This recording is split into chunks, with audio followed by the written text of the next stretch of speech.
Hey guys, today we're going to take a look at Sonic and the Black Knight for Nintendo Wii, a game which, funnily enough, doesn't actually contain a Black Knight. No idea how that works, but anyway, here on the front here we have our titular hedgehog, and he's holding the legendary sword Caliburn, and it's a very cool looking render actually. The background is very nicely detailed. And over up here in the background we can see our nemesis King Arthur, looking very un-King Arthur-y. The storyline in this game doesn't exactly conform to Arthurian lore. It kind of references it, but, you know, kind of does some weird things with it. But also in the logo there you can actually see a sword. I'm not exactly sure what that sword is supposed to signify because that sword isn't in the game. But, yeah. For some reason, that's the logo sword. And of course, made by Sega. So on the side here we have the Sonic and the Black Knight title. It's actually done very similarly to the Secret Rings logo on the side of the box, so it fits in quite nicely with that.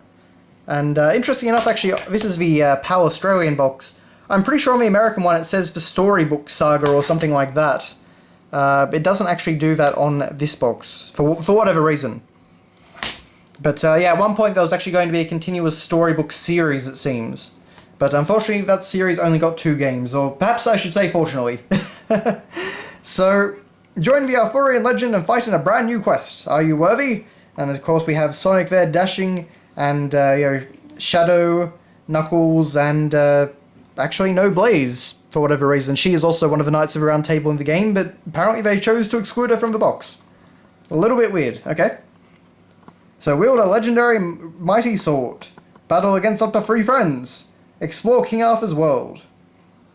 And certainly one thing I will absolutely always give Sonic the Black Knight is that the game looks gorgeous. Like, you know, all the Sonic games look really good on the Nintendo Wii. This is definitely another of those games. Like, in some ways I actually feel like this looks cleaner than Sonic Colors. Probably not really in reality if you actually looked at it, but very nice looking game nonetheless. And we actually have a very nice looking disc. They didn't just reprint the front cover. They chose to do this really nice sort of Arthurian aesthetic. So it looks very, very nicely made. Okay, over here we have our health and safety precautions booklet. It's always exciting. And we have our manual. And it's actually a surprisingly thick manual. It is naturally all in black and white. But it does actually have a fair bit of content. So, I do like up the top, thank you for purchasing Sonic and the Black Knight. Please note that this software is designed for use only with the Wii. In case you just don't understand the concept of consoles. Okay, so we do actually get a little bit of a story. It's basically exactly what you see at the start of the game, but one day while Sonic is waiting for a potentially stressful encounter with Amy, I do really like that though, because the game doesn't reference that.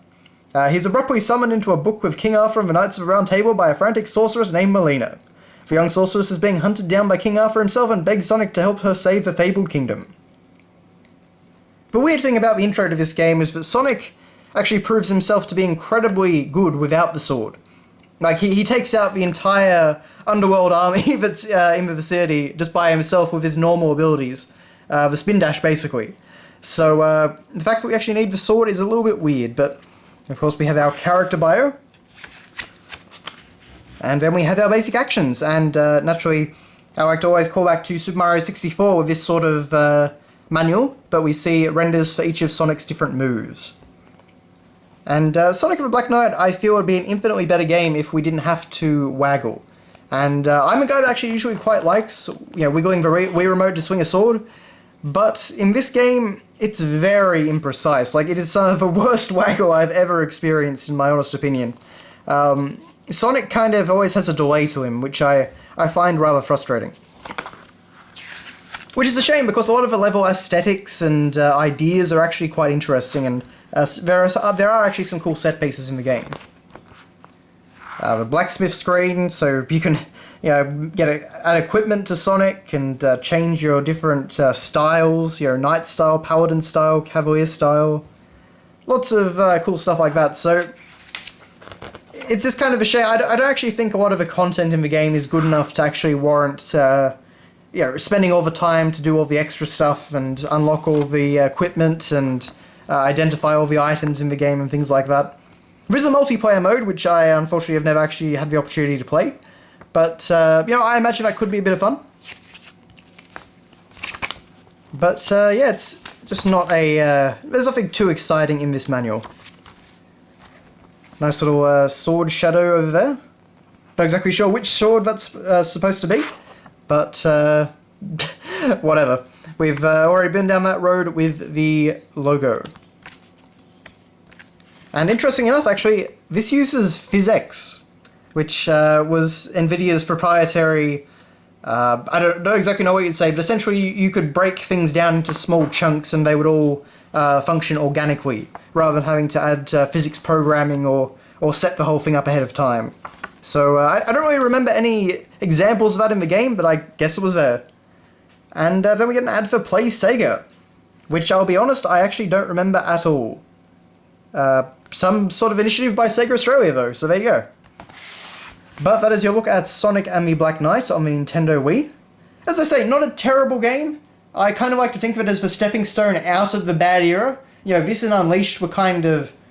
the production values were now there. We just needed a good game to go along with it.